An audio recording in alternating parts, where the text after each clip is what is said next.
All right. Welcome, everyone. Thank you for spending either, I assume, what would be your plan time or maybe your lunch with us this afternoon. So I'm going to try to get through so you have a little time to pull yourself together before you're bombarded with kids back in your room or your office, whatever the situation may be. So um, as Tyler said, I know many of you, but I am Rory Hodges. I'm one of the early childhood specialists here at the State Department.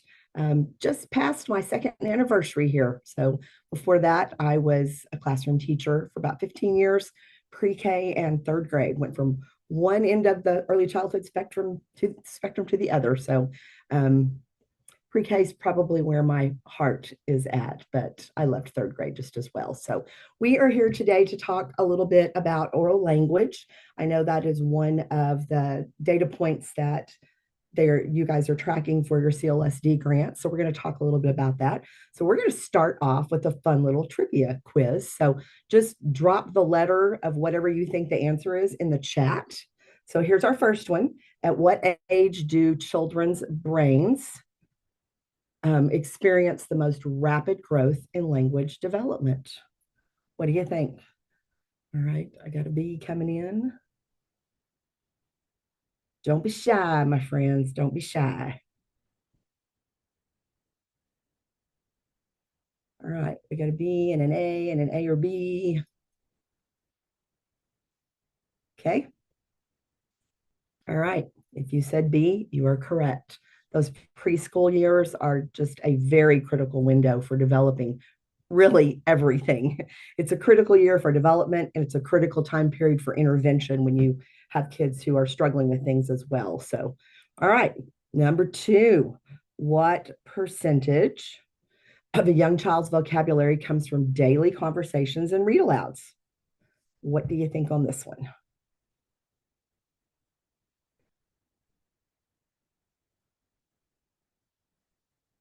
Okay, I've got some C. Okay, C seems to be the answer. So you are correct. Most vocabulary is learned through repeated exposure. Um, Language has to be meaningful, and we have to have lots of everyday interactions with these young children. All right, number three, on average, how many words does a young child from a language rich home hear per day? Language rich. People, typically, people don't quite know the answer to this one.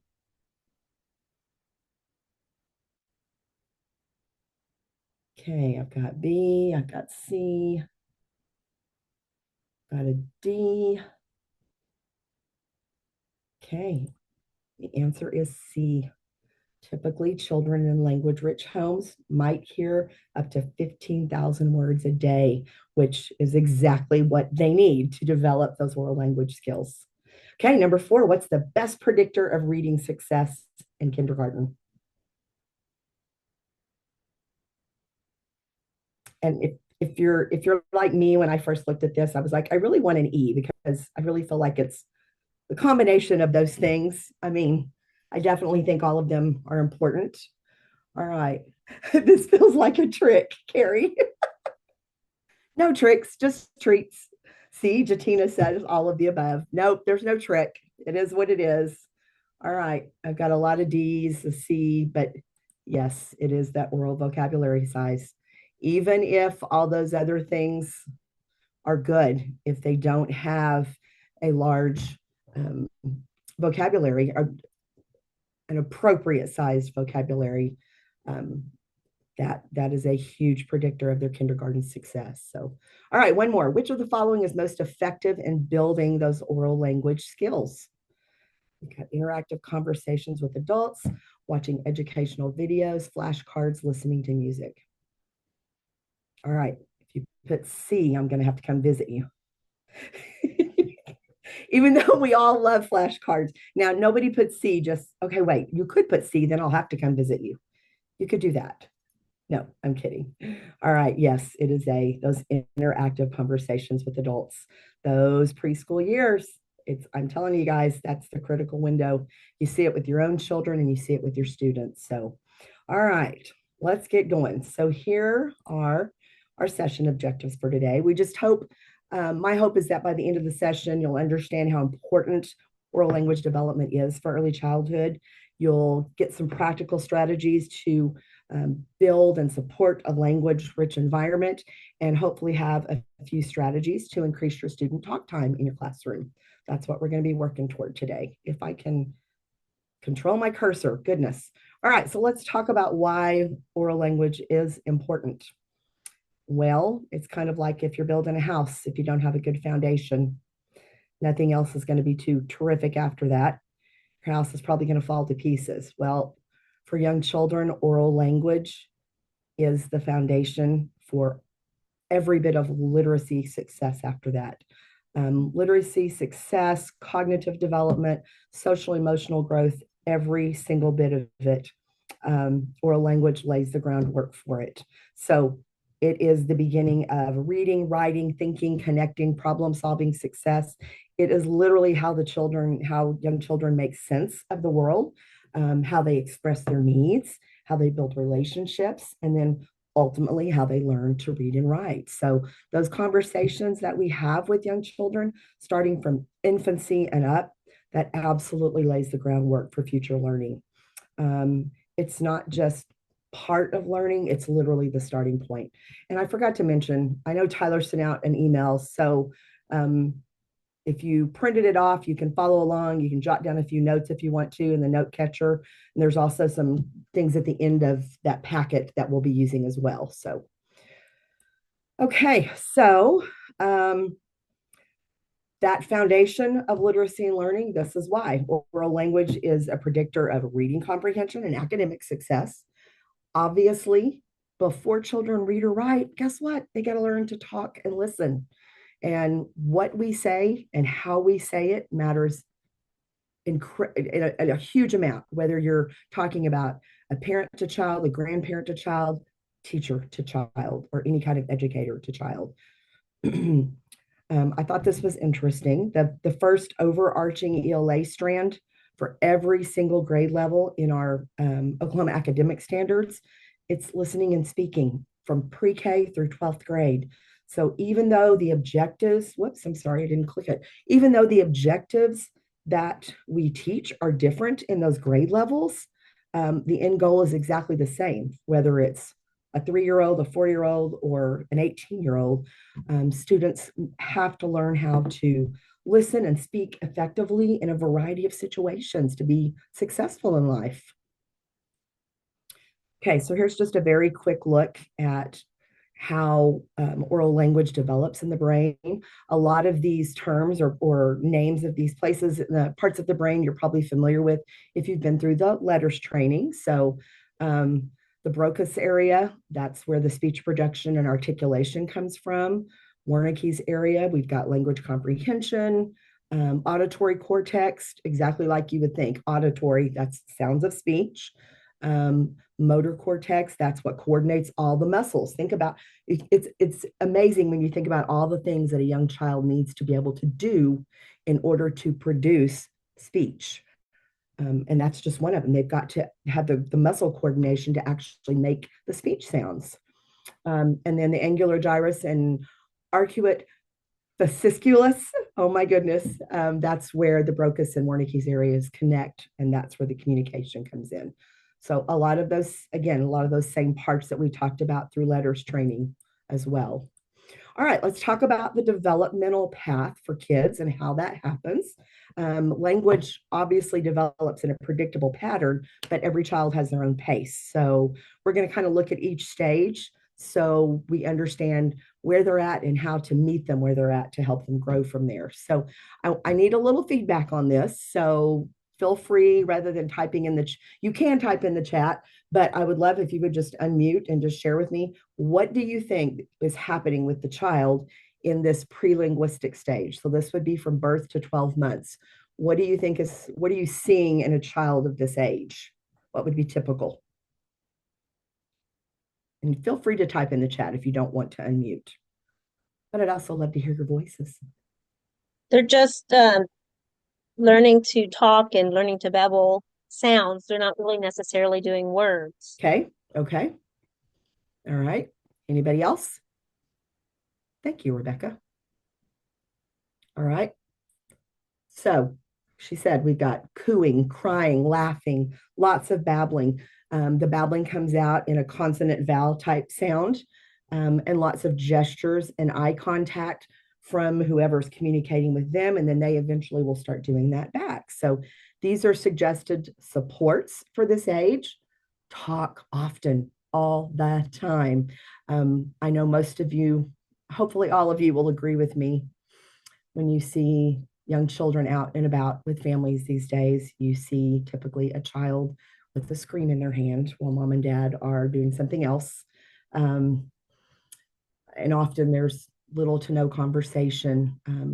We've got to talk to them. We've got to talk to them as parents. And when they get in school, you as teachers have got to have those conversational turns with them, which we'll talk about that a little bit later. But talk often, imitate the sounds that they're making, say those same sounds back to them, give objects names, even though they can't say them yet. That's how they're going to learn. So respond to the babbles and the gestures. Absolutely. All right, one word stage, 12 to 18 months. So obviously, one of the things that's happening is they're using one word. What else do you think you would see in this stage? What would that, think about what that, if you hear a child use one word, what is that representing? I think is what I want to say. They're looking for a response. Okay, absolutely. Maybe words like mama or dada, things that relate to them. Things that are important to them, those first words. Yes. Okay. All right. So we've got first words, we've got lots of nouns. That's really all they're using. And then what I was leading you towards is that one word represents a whole sentence for them. So, you know, when they say juice, that means I would like a glass of juice, please, that they can't communicate to you. So, lots of one word sentences that represent a whole idea. So, in this area, we want to expand on those one words. Make that one word into a sentence and say that back to them. So juice. Oh, you would like to have a drink of juice, and say it back. Lots of repetition. Give names to familiar routines. All right, let's look at this one. Two word stage, 18 to 24 months. What do you think? Anything different there that you would think you would see? Maybe some word combinations. Now they're putting together a couple of words, maybe. Maybe some very early grammar skills, not even knowing what they're doing, but pairing up subject, verb, car, go car, that kind of thing. And as adults who have conversations with them, we need to model short phrases, ask very simple questions, and then give them time to respond, which we're going to talk about that later too. A good old wait time. I don't know about you guys, but I'm horrible with wait time. I'm horrible with you guys. I just don't give enough time for people. I feel I was raised to think that I have to fill the silence with something. So, but that is going to be extremely important. Okay, multi-word stage. So now we're getting very close to the preschool age, very close. What do you think is going to happen in this multi-word stage from 24 to 36 months?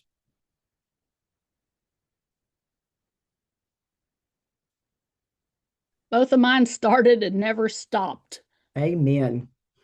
Amen, sister. Yes. Yes. Vocabulary expands very rapidly during this time. That is one of the things on our list. They start forming very small sentences, maybe three to four words, and even more of grammar that they've heard and they're learning from you, even though they have no idea how they're doing it. They're actually using it correctly because they're emulating. So for us as caregivers or people in their lives, continue those daily conversational turns, read books with rich vocabulary, and then start asking open-ended questions, even at this age. All right, and now we've got that preschool age. So now they're entering school, and we've got complex sentences and storytelling. So as just the title of this phase would state, They're using full sentences. They're starting to act. They never stop asking questions. Let me rephrase that. They never stop asking questions. They love to tell stories. They start using verb tenses, even start using pronouns. They might start understanding I, even at 3. But by the time they get in preschool, definitely in pre-K, they can describe things to you. They can use adjectives. They have no idea, but they're using those adjectives. The dog was big and scary. He was brown. He was fast. And they like to ask why, and they like to express their opinions a lot. Um, God love them. So, unfortunately for us as the adults, we have to encourage that storytelling. We want to hear those stories. That's what helps them grow. That is such a game changer for oral language and vocabulary. We want to start to introduce new vocabulary words in context, not just isolated as just learning the word, but what that word means. And we want to continue having those meaningful back and forth conversations with them as well. Okay, so what does typical development look like for a child? Obviously, the big milestones are met on time. Their vocabulary starts to expand at the normal expected rate. What we pretty much just talked about in those phases. They start to understand grammatical rules and structures, start using those a little bit more. They start to produce and actually understand the speech sounds correctly, which we know as phonology. And then they start to use language in social context, which I love. They can actually have a conversation. That is one of the things that I loved the most about teaching pre-K is having a 4-year-old conversation. There's nothing like it in the world. So we've got typical development. Well, what about our atypical kiddos? Definitely going to be probably delayed in reaching those milestones. They're going to have difficulty with receptive and expressive language, which means they're going to have, if you look at the last thing on that list, they're going to have a lot of trouble with social interactions. And then the 4th item down, if they have difficulty with receptive and expressive language, they're going to have trouble following directions. So this manifests itself as behavior problems when really the bottom line is they don't have the ability to express their needs or opinions or feelings to you. They get frustrated, they can't self-regulate, and here we go. And it's just a horrible cycle we get caught up in. So usually a typical limited vocabulary. And along the way through the development, they have probably had a lot less vocalization than a typically performing child. So even very young, they might not have made those cooing and babbling sounds as much. That might be one of the first signs when they're very young that they may have some later on speech difficulties. Let's see. Clicker. All right, there we go. All right, so as you know, atypical development can be any kind of delays can be related to lots of different factors. Sometimes it's genetic, sometimes our brains just develop differently. Environmental influences, lots of times. And just like the window for developing oral language is in that same time period, it's a specific window. The early intervention and early identification and intervention is kind of in that same age a span of time. Got to get in there before the window closes. The earlier that you can identify a speech delay, the better the intervention, the more effective the intervention is going to be. So as teachers, unfortunately, we kind of only have control over one of them, of those things, and that's environmental influences. And that's only the environment when we have them. So we don't have any influence over the environment at home. So we got to do our best to do what we can while they're in our midst, in our classrooms, and we can control that environmental influence. So let's focus from this point on what we can do in the classroom to support some language development. All right, here is a very, very quick video. It's actually meant for parents. I think it's like 2 minutes, but it just has some good information. It's just a real simple breakdown of early language skills. It's easy to understand how food Can you supports hear? a child's physical development. Yes, can you turn your computer up just a tad? Talk and interaction are for brain development.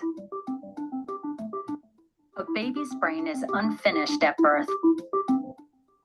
During the early years, billions and billions of connections are created, building a complex circuitry that becomes the child's foundation for learning. There is no other time in life when brain growth is so rapid. What are the main factors driving these connections? Genes and early experiences. Think of it like building a house. Genes are the blueprints, a map for what the brain can become. But just as you need more than blueprints to build your dream home, you need more than genes to build a strong brain. You need rich, early experiences. When a parent fills their child's early years with rich talk and interaction, the child gets lots of practice understanding and using words, and his vocabulary grows. As his vocabulary grows, so do his abilities to communicate, pay attention, control his behavior, and learn. This practice is what builds a strong, efficient brain. That's why your words are so important. They're the key to giving your child the best start in life.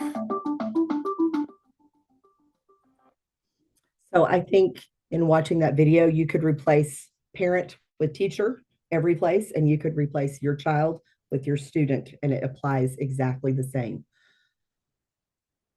All right. So let's talk about the 30 million word gap. Has anybody that's here today heard of the 30 million word gap? You can just raise your hand. I can click across here and look. Anybody else?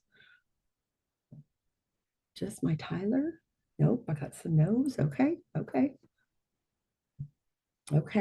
All right. Well, here's what it was. It was a huge study way back in 1995, that other century, Hart and Risley did a fantastic study. Well, yes, fantastic, but a lot of things were learned later on about it. So they observed that by age 3, they said children from higher socioeconomic status families heard 30 million more words than children that were from lower SES families. And they said it was not just about the quantity of words heard, but also about the quality and the type of language exposure. So that's what we were talking about earlier, that we need high quality conversational turns with our students. However, there was a lot of controversy surrounding this. There's been a lot of follow-up studies and other books written about this. They did not have a very large population that they tested. It come to find out, it wasn't a whole lot of families, wasn't a whole lot of people. So there have been other studies. This was some of the implications of their study. There were lots of differences in vocabulary, grammar, and overall language development between the children from the different socioeconomic areas. Children with a strong foundation in language are better prepared for learning in school. Those with limited, they're going to may struggle a little bit, may have trouble keeping up. They come in with a lot less skills.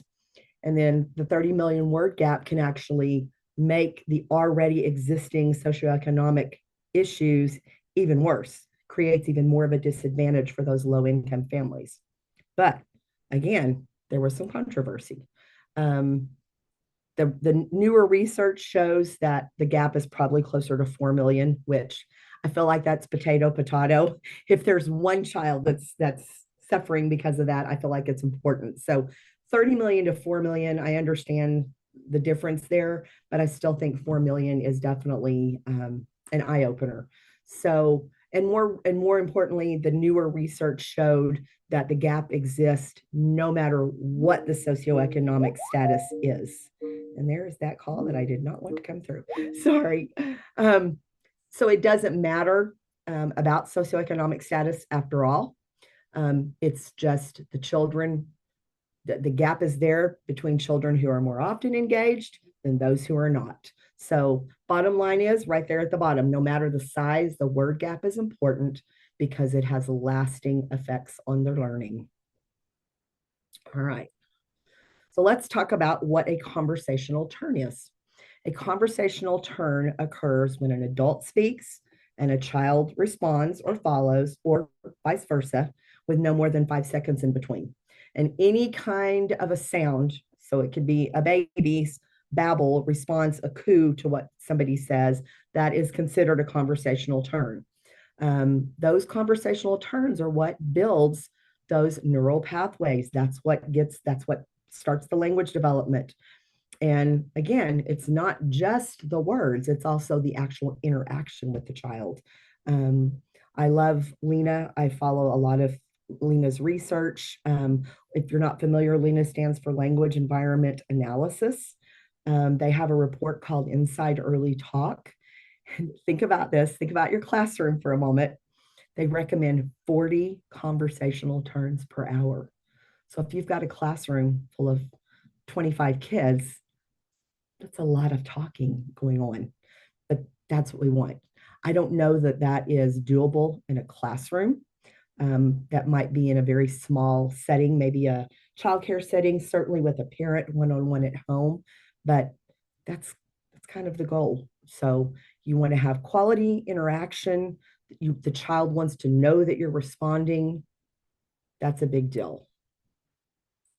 All right, language rich environments. So we want to strive for settings in your classroom, the way you design your classroom, that encourage talking, listening, and collaborative thinking. Now, sometimes that's difficult. We just talked, I'm working on my master's, and I had class last night, and we talked about how difficult it is for teachers to kind of let go of a little bit of that control. But it's possible, and you want it to go from chaos to controlled chaos, and you still want to be in control of your classroom, but you also want to give them the freedom to interact and talk and listen and collaborate. And that makes for a noisy classroom, and a noisy classroom is a great classroom. That means there's good stuff happening in there. So maybe think about just being very intentional about setting your classroom up, maybe in small groups. Maybe you've got a place where it can be quiet. Kids can read books. Maybe you've got a place where they can play, where they can work, where they can take a snack. Maybe you've got a large area for a whole group. You've got a smaller area for a small group, but you need to be intentional about setting it up so they can have conversational turns with each other, because they're going to learn best, no matter what the content area is, when language is a part of everything they do. So let's talk about oral language and social emotional learning. There are extremely strong connections between communication and emotional regulation. It was in the video, we talked about it earlier. If they don't have the words to express what is wrong, what they need, what they're upset about, they can't self-regulate. They can't manage any of those emotions. They get frustrated. That turns into behaviors. So we want to give them those words to help manage the emotions, solve the problems, build relationships with their peers, with you. Like it says there, oral language isn't just academic, it's very deeply social and emotional. Think about you as an adult. You rarely have to struggle with finding the right words. And on occasion, when you do, which I find happens a lot more for me now that I'm getting older, but when I do struggle with finding just the right word for whatever situation I'm in, I get very frustrated. If I'm doing something like this and I end up going because I can't find that word, that dysregulates me as a 60-year-old woman who's been teaching for the last 16, 17 years. So imagine how that feels to a 4-year-old who has a much smaller vocabulary and hasn't had the opportunities to do that. So it matters. It really matters. Oral language is so important. Let's look at bilingualism and language diversity. We want to support all the languages in your classroom. I'm going to tell you, I am not bilingual at all. I cannot speak any words in any other language except maybe 5 that I learned in 4th grade. And I feel very inept sometimes when I have EL children in my classroom, but I had to learn to overcome that and not, and instead of being almost scared of them. I know there are people out there that can relate to this. It's almost a little scary because you don't know how you're going to communicate with that child. You don't know how you're going to teach them, how you're going to help their vocabulary grow. It's hard. It's hard. So instead, change your mindset and realize that it's a wonderful, incredible thing. I used to tell my kids, eventually, when I learned that, if I had a child who was bilingual or even trilingual, I would kind of celebrate that student and say, look at this. He can speak two languages. And we would talk about what an absolute gift that was and how much it brings to our classroom. So try to overcome that little barrier or that hump if you're experiencing that, and not feel afraid to dive in and learn about that language a little bit, maybe learn some words. So not just leave it up to whoever is helping the child, just maybe he goes to a class specifically for that, but know that in your classroom, you need to be able to communicate with him too, him or her. So supporting that language that they speak at home, that's going to help them feel valued in your classroom, definitely. All right, let's talk a little bit about embedding language throughout the day in your classroom. So I feel like this might be the easiest one, talking through all of your routines that you do. Start the morning with greetings at the door, maybe asking everyone a question, maybe different questions. When you're talking about your daily routines, things that you do, use the same predictable phrases throughout so they get used to those. Narrating transitions was something I had to learn to do, but it's incredibly valuable. You're just talking out loud as you're lining up. This is what we're doing. We're going to all walk over here. We're going to stand here. We're going to do this. We're all standing quietly, just constantly narrating whatever you are doing. This is a hard one for some teachers. And there are some schools that I feel like still probably have silent lunches. I do not support that in any way, shape, or form. These kiddos need to be encouraged to have conversations with each other during snack, during lunch.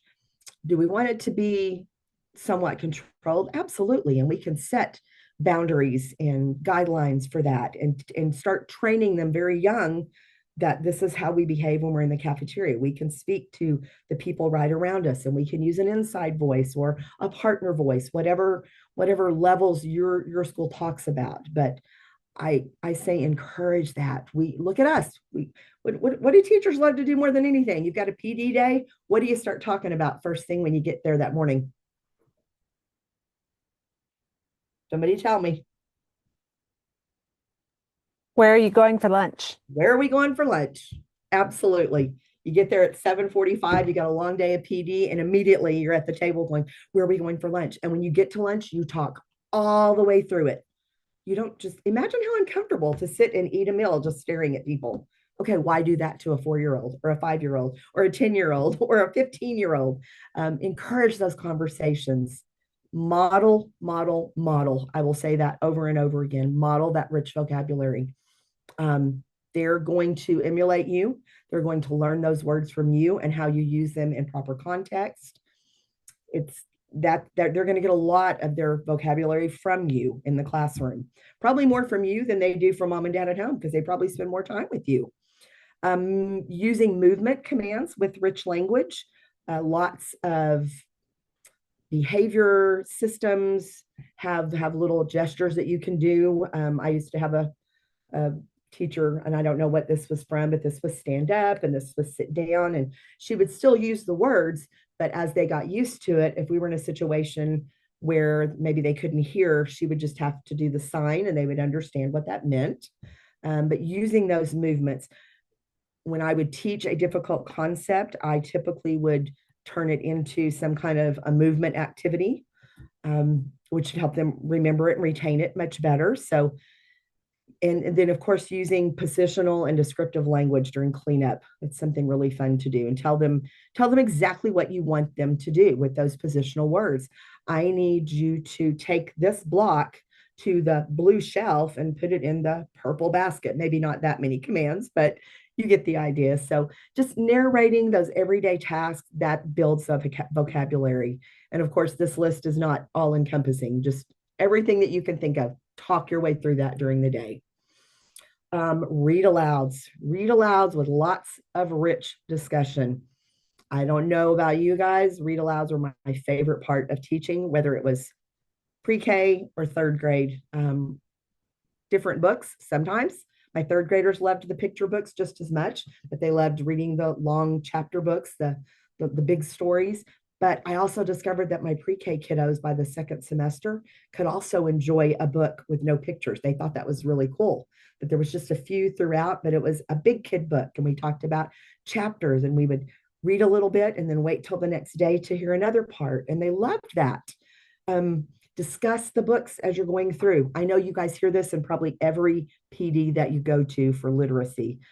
Discuss all the parts of the book, discuss the front cover, ask them what do they predict is going to happen? Look at this cover. It's got a dog and a red ball on it. Do you think it's going to be a story about an elephant? All the things that you've been taught. Don't forget to do those. Sometimes we get so used to it, we just kind of let them fall by the wayside. Reread those familiar books over and over again. That builds fluency, it builds confidence. Ask the big questions, the open-ended questions, why and how, instead of just what or yes or no. This was a big one for me when I very first started teaching pre-K. Even though I had 3 children of my own, I worried, and I guess I didn't remember learning this specifically in undergrad, but I didn't really think, I was afraid to use the big words in a book. So I would scan ahead while I was reading and try to replace it with something that they would understand. And I shouldn't have been doing that. I was young. You don't know what you don't know. And then I learned, nope, don't do that. So don't skip those big words. You can pre-teach those big words if you want to, or you can finish the book and have them ask questions. You can stop in the middle of the book and talk about the big words, but don't skip over them. Lots of repeating phrases. I love to read like There Wasn't a Woman Who Swallowed a Fly, those type books where they're repetitive and the kids can start joining in and saying the words with you. And then, of course, make the text to self connections, help them make those connections. Oh, I did that one time, like what's happening in the story. And again, let them tell their stories to you. Here, speaking of storytelling, here we go. Lots of storytelling. This can be a lot when you have 20, 25 kids in a room and they all want to share. It's hard to get them to stop once they learn that it's okay to do it, but that's what we want them to do. So invite them to share their stories from home. They can make them up. They can be crazy, wild, or they can be a real story. Sometimes they tell us stories about mom and dad that we don't really need to know, but that's okay too. Sometimes we know a little bit more than we should, but this is how we help them build their confidence for speaking. I mean, if you're standing up telling a story to 19 or 20 of your peers, you've got to be pretty bold for that at that young age. Pre-K, kinder, first grade, that's hard. And if they're not ready for that yet, then let them get there gradually. So, but it just allows them to, when you're telling a story and you don't have anything to look at, they're either making it up or they're retelling it from what's already happened. So they're having to organize their thoughts and then tell the story out loud. That's a lot of growth, a lot of work happening in there, a lot of schema building. It helps with understanding cause and effect, perspective, problem solving, all of that. When they're talking out loud, their kids are hearing their story, they work things out as they're telling the story. And of course, it makes them very, very proud when they tell a story. And they feel very connected, not only to the people that the story happened with, maybe it was their family at home, but they feel a connection with their classmates when they do that. And even if it's a made up story, that's okay. That's okay. Just know that storytelling is just an incredibly powerful tool for cognitive development. That's the bottom line. Let me check my time. Okay, I'm good. Okay, play-based learning. As an early childhood specialist, that I feel like I need to have that tattooed on my forehead. I need a shirt, all the things. I need to paint my car, something. If you're not doing play-based learning in your classroom, I highly encourage you to work on changing that. If you don't know what that looks like, reach out to us. We can help with that. It's doable, it's possible.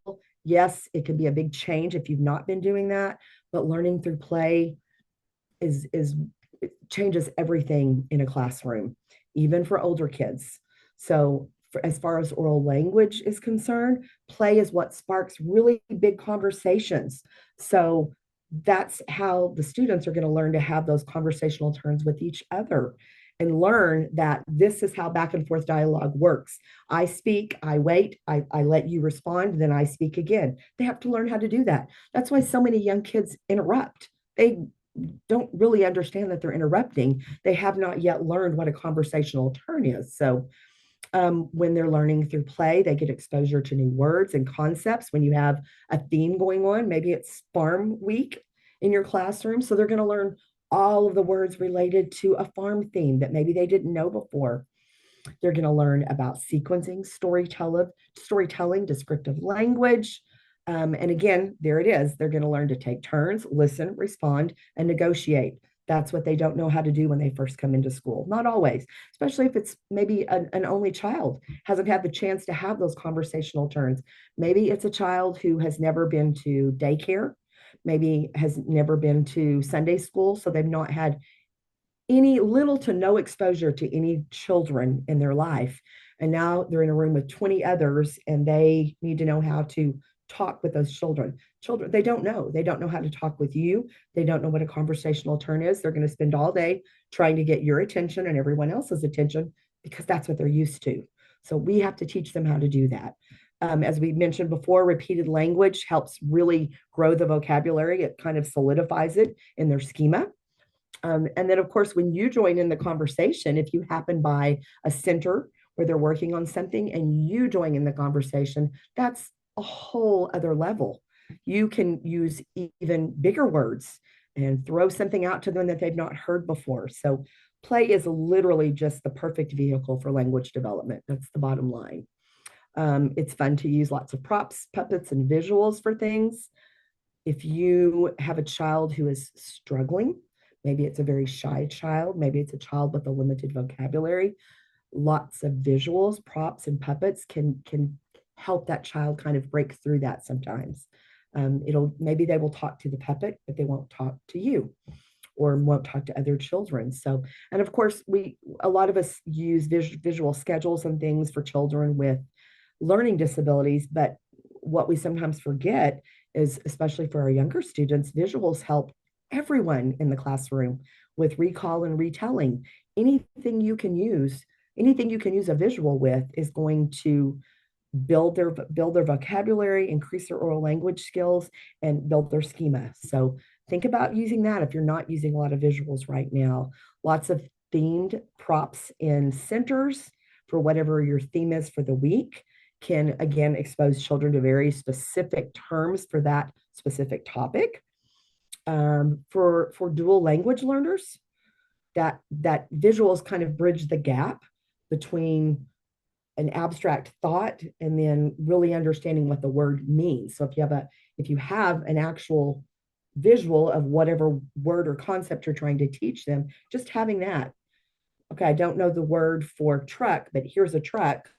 Well, there you go. I do know the word for truck. Now I know what that is, what that means. And it definitely promotes social interaction when they've got lots of fun things to play with. So it really helps. Props, puppets, and visuals really help develop expressive language more than anything. All right, so I'm going to go through this pretty quickly, but integrate across the curriculum, not just when it's your reading block. When you're doing math with them, use the math words, use the vocabulary, use the science words when it's science time. Again, don't shy away from the big words. Social studies, use narrative to teach them about the world. Talk your way through that. Art, use those art words to talk about the different creative experiences that they're going through. Rhythm, music, motion, all of that. Those are all important things for early childhood that help build language, help solidify those things, those concepts in their little brains. Let me see where I'm at. So I see if I need to jump over something. Give me just a moment. Oh, I'm getting very close. Okay. All right. So let's talk really quickly about how to increase your student talk time. So stop and think for just a moment in your own classroom, in any 10-minute block of the day. Think about how much you're talking and how much your students are talking. And I don't care if it's 4-year-olds or 12-year-olds, it doesn't matter. Think about that, because most of the time, if we're honest, we are living by the old gas station model. Kids, be quiet. We're just going to pump you full of information. You're going to listen.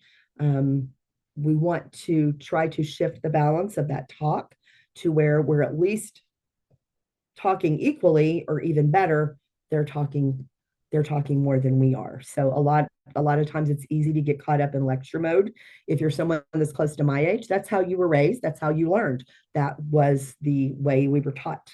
Things have changed. So let's just work on shifting that and let your kids talk more. When they talk more, they learn more. That's it. Why do we ask, or why do we recommend that you ask open-ended questions? Because that's what invites the kids to think outside the box. It gives them the opportunity to imagine, to elaborate, rather than just saying yes or no. So work on replacing those yes or no questions with, well, how did that happen? Why do you think that happened? What do you think is going to happen next? So when you ask an open-ended question, it encourages that extended response. More conversational turns, and it gives them more control of the conversation. They get to talk more than you do. See, like right now, we're doing the gas station model. Y'all are quiet and I'm pumping you full of stuff. So typically, I feel like most teachers have a struggle with wait time. It's not just me. I've met across the board, I would say a much higher percentage of teachers who struggle with wait time than don't. So I feel like wait time and turn taking are kind of overlooked, but they're extremely critical to oral language development in young children. So these two things, just wait time and turn taking, help create very thoughtful, responsive conversations that really build their communication skills and their confidence. Again, think about yourself when you can't quite find the right word and you have to stop, dig through your schema and try to come up with that. Those little ones need that time just like you do. So it gives them an opportunity to kind of dig through that schema, find the right word or the phrase, think about how they're going to say it, and it supports vocabulary and sentence growth. So it gives them the opportunity to construct a sentence before they ever say it. Also, I love this. I don't know if y'all can see my cursor on there, but this is my favorite part. It enables children to practice patience, self-regulation, and respect for other voices. Again, we go back to learning, for them to learn what a conversational turn is. And it models that every voice matters. Every person in the classroom is important. We want to know what everyone brings to the table, what background experience they have. And for me, the only thing that ever worked is I literally had to just count to 5. And as I got better, then I would sometimes count to 10 if I knew they needed more time. Small group and partner talking strategies. Here's a few things you can do. Think, pair, share, even for the littles, you can do it. Have them do predictions, share big ideas, assigning roles and then switching them regularly in the classroom gives them a different perspective. Turn and tell is a great little activity to do.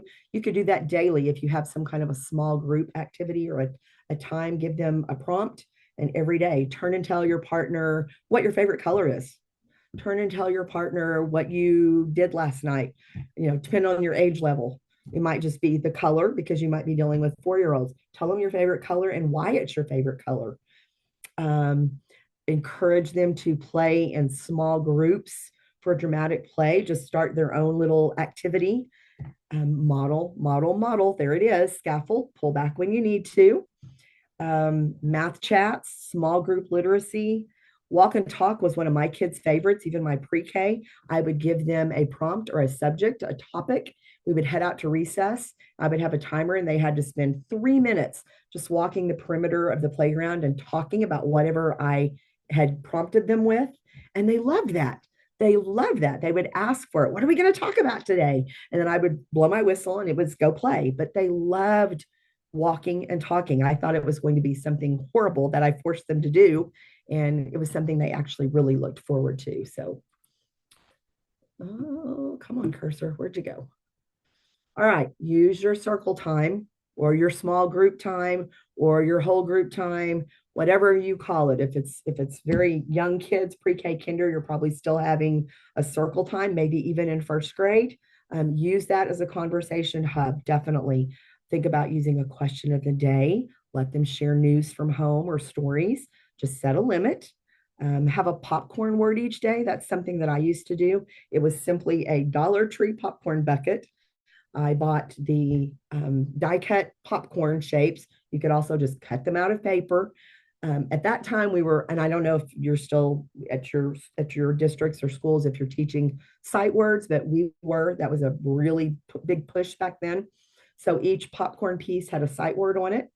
They lived inside the popcorn box. And then I had Velcro on the front, Velcro on the back. Each day I would stick a new popcorn word on there. We would talk about it that morning at small group. This is our popcorn word for the day.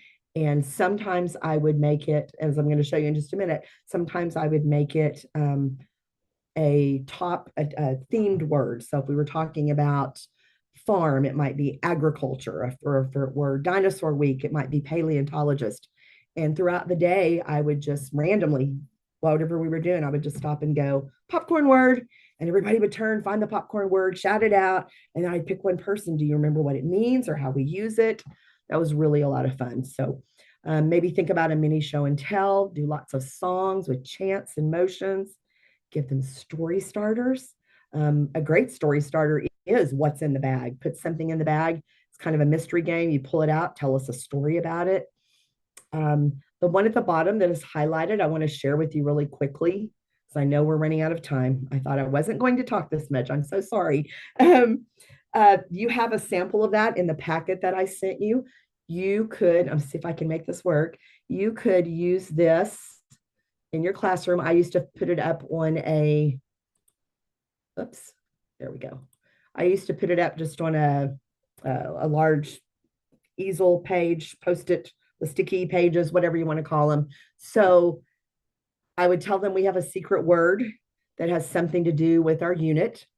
The word, let's say it was paleontologist, but they have to help me fill it in. So the first, this is a really good phonemic awareness activity that I turned into a way to introduce big vocabulary words to the kids. So, but it's a great way to support phonemic awareness with them. So if my word was paleontologist, I would say, okay, the first letter in our special word is, it makes this sound. And they would all shout it out, oh, it's a P. And so then I would write, uh-oh, don't have my pen up there. I would write my P, and we would just go through the whole thing. I can't write with this, but we'd go through the whole thing until they got every letter, and we'd get to the end and I would pronounce the word for them. Then we would talk about how many letters are in the word, and we would go back and count them and write that number in here, whatever it was. Ooh, I really can't write with that. How many syllables? We'd go back and we'd use whatever method we used to count out syllables, and we'd write the syllables. Then I would switch over to a red marker, and we would talk about vowels. What were the vowels? And I would mark above each one, or right below, wherever you want. I'd make a little red V. So I'd fill in all the vowels down the line. Then I'd switch to blue. Remember, if it's not a vowel, then it's a consonant. So then we'd go back and mark our consonants. Then we would talk about what this means. And I would ask them first, you tell me, what do you think it means? Lots of fun guesses, big conversation. And then I would eventually obviously tell them. And then we would practice writing a sentence together. They would help me construct the sentence. And I would never let them kind of say, like, just, they would always try to turn, the younger ones would try to turn the definition into a sentence. A paleontologist is what we just did on what does it mean. So this is a really fun activity. We did this in every single thematic unit more than once for those really big words to introduce. Okay, let me see how I can run through the rest of this quickly. All right, we won't have time to, whoops, I guess I need to go back to annotate, don't I? Okay, we're going to ignore my markings on there. You have attached in the packet that Tyler emailed to you a page that looks like this. It's an oral language reflection and planning sheet. What I encourage you to do sometime today while you're thinking about it, it doesn't take very long to fill this out. It's a time for you to kind of think about what oral language is like in your classroom. Fill this out. The top part, you're self-reflecting, and then the bottom part, you're kind of planning. Okay, well, this is what I see is happening now. This is what I'm going to do to try to change that and kind of center your classroom a little bit more on oral language. And do it now. Make some changes if you can, and then this 2 or 3 months from now, do another self-assessment. Okay, did I actually follow through and do these things? What can I do now? Okay, that was a lot of talking. Wow. Questions or comments? Complaints? You can give those to Tyler. I don't want to hear complaints. She gets those. I want to hear questions or comments though. Any feedback? Just want me to shut up because I can do that too. That's all right too. See if I can make my, oh, looky there. Tyler and I just discovered this annotate. Can you tell me more about walk and talk? It sounds super fun. Where did you get ideas for your topics? Just literally, Carrie, anything that I could think of. Sometimes it was related to whatever our thematic unit was that week. So it might be, I'll go back to the farm thing. Let's walk and talk today and talk about things that you would find on a farm, or tell your partner if you've ever been to a farm, what did you see? Have you ever ridden a tractor before? Would you like to ride a tractor? It does as little brain power as you can use, because you've got too many things to think about on your plate. So literally go through your lesson plans. And if you want to do walk and talk every day, just jot down a word that maybe pertains to your theme. This is going to be our theme today. Start out, at the beginning of the year, you could talk about, have you ever met somebody new and made a friend that you didn't know? I mean, literally anything. There's nothing off the table for those topics. And it is really fun. And once they get used to it, they love doing it. Anybody else? Anything I can answer? Okay, let me get rid of this. Okay, just want to share this really quickly before we get off. You may already know about this, but we've been having monthly ed chat sessions, which is just a 1-hour PD. We do it at 4 o'clock and 7 o'clock, the first Tuesday of every month. This is the next one that's coming up. It's going to be a social studies chat. I think mine is in May, and it's going to be about avoiding the summer slump with your kiddos and things you can do to over the summer and help share with parents to do. So you can scan those QR codes. You can also find it on our Facebook page for OK Early Ed. Or if you can go to the website, and our newsletters are now posted on the early childhood page. So join us for those if you can. I know a lot of you from working with Tyler and the rest of the CLSD crew. So I'm here for you to help with anything early childhood. Feel free to reach out to myself or Yvonne. She is my colleague who is also an early childhood specialist. We are here to help in any way we can. So reach out. You can call us direct, email us, or you can reach out to Tyler and she'll come around the corner and throw something at me. Okay, if you have time to scan this, I know we ran out of time. If you have time to scan this with your phone, I would love some feedback on the session. You can scan it and then go on about your business and pull it up later, but that's just a little bit of feedback to tell me the things that I might need to do differently to improve the session for the next group. So if you have time, do it. If you don't worry about it.